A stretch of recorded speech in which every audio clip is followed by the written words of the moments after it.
Oui, bien en fait, être reconnu, ça a 3 grands avantages. Donc, ça nous donne une reconnaissance gouvernementale majeure en partant. Ça nous donne aussi une admissibilité à plusieurs services et, dans le fond, des programmes d'aide financière qui sont disponibles seulement pour les institutions muséales qui sont agréées. Puis ça nous donne aussi une bonne visibilité puis une crédibilité auprès de certains partenaires financiers, aussi autant du gouvernement, dans le fond, ou que ce soit municipaux ou même des partenaires privés. Quelle richesse particulière a le manoir Mauvidgeonnet, tu sais, pour les gens qui ne le connaissent pas, là? Bien, en fait, le manoir, ça fait plusieurs années que ça existe, mais à la base, c'était une maison qui était assez simple, mais c'est riche d'histoire, dans le fond, ici, parce qu'il y a eu plusieurs personnages historiques assez importants qui ont vécu sur place. Puis ça a, depuis 1734, abrité des gens qui ont fait beaucoup pour l'avancement de la colonie quand c'était la Nouvelle-France, mais jusque dans les années 1750, quand il y a eu beaucoup de personnages importants, je dirais même au niveau du gouvernement ou même au niveau étranger, qui sont venus ici. Qui était, parce que le manoir Mauvidgeonnet, qui était Mauvidgeonnet? Bien, Mauvidgeonnet, en fait, c'est 2 noms de famille. Donc, c'est Jean Mauvide et Marianne Genet. Jean Mauvide, lui, c'est un Français qui est arrivé de Tours en France dans les années 1720. Dans le fond, il est arrivé dans les colonies. Lui, il était chirurgien de navire. Puis quand il est venu s'établir à Lille, il a marié une locale, qui est Marianne Genet. La maison, dans le fond, des parents de Marianne est juste derrière le manoir. Et eux, ils se sont établis ici. Puis lui, il était à la base chirurgien de navire, mais après ça, il est devenu marchand. Puis au fil des années, il est devenu seigneur d'une partie de l'île. Donc, il a été très important pour l'île.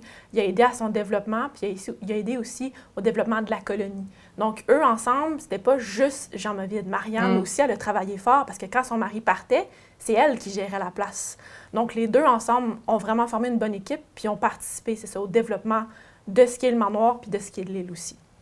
Quelle importance ça a, cette reconnaissance-là, non seulement pour l'île, mais pour le Québec tout entier? Parce que je sais que vous vous êtes battu fortement pour obtenir cette reconnaissance-là. Oui, bien en fait, le conseil d'administration de l'OBNL, dans le fond, de l'organisme à but non lucratif, qui était propriétaire du manoir, ça faisait plus que 20 ans qu'il travaillait à l'obtention de ce statut-là. Donc, de l'obtenir maintenant, c'est vraiment une très grosse reconnaissance, autant pour les gens qui ont travaillé avant que ceux qui y travaillent maintenant.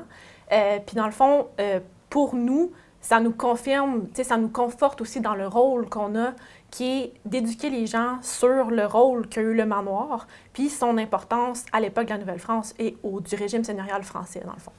Est-ce que ça a permis, en quelque sorte, de sauver le manoir? Est-ce qu'il était en danger, le manoir, avant? Bien, je veux dire, il n'est pas sorti d'affaires.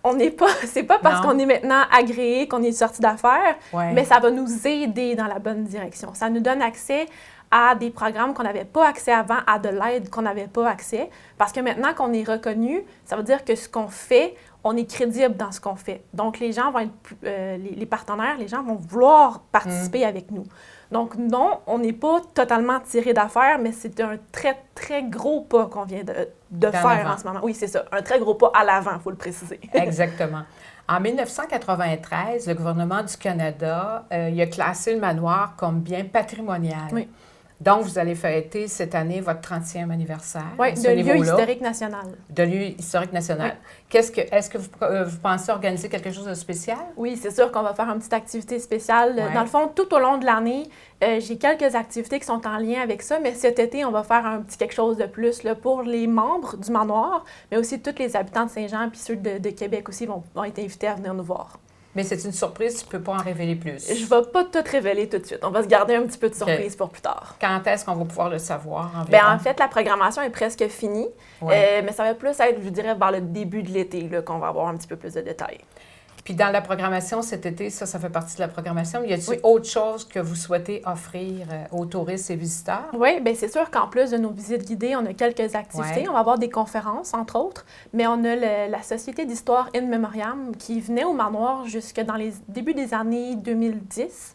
Ils ont arrêté, puis là, cette année, ils reviennent nous voir, donc ça fait plus de 10 ans qu'ils ne sont pas venus sur place. Puis eux, ils font de la reconstitution historique. Donc, c'est des gens qui prennent des personnages de l'époque, de 1740-1750, puis ils vont venir s'installer dans le manoir, 24 heures sur 24, en personnages historiques. Ils vont vivre comme dans les années 1750, Puis ils vont manger, ils vont dormir, ils vont vivre dans le manoir. Fait que les gens, quand ils vont venir, ça va être la fin de semaine de la fête du travail. Donc la première fin de semaine de septembre. Puis les gens vont rentrer dans le manoir, puis ils vont retourner là, à l'époque. Ah, ça va être le fun pour les gens de voir ça. Hein? Oui, je comprends. Bien, c'est super excitant. Ça fait 10 ans que ça ne s'est pas fait. C'est vraiment... Ah, ça s'est déjà fait par le passé, tu dis, il y a 10 ans. Oui, c'est ça. Bien, en là, fait, on répète avant l'activité, c'est une bonne...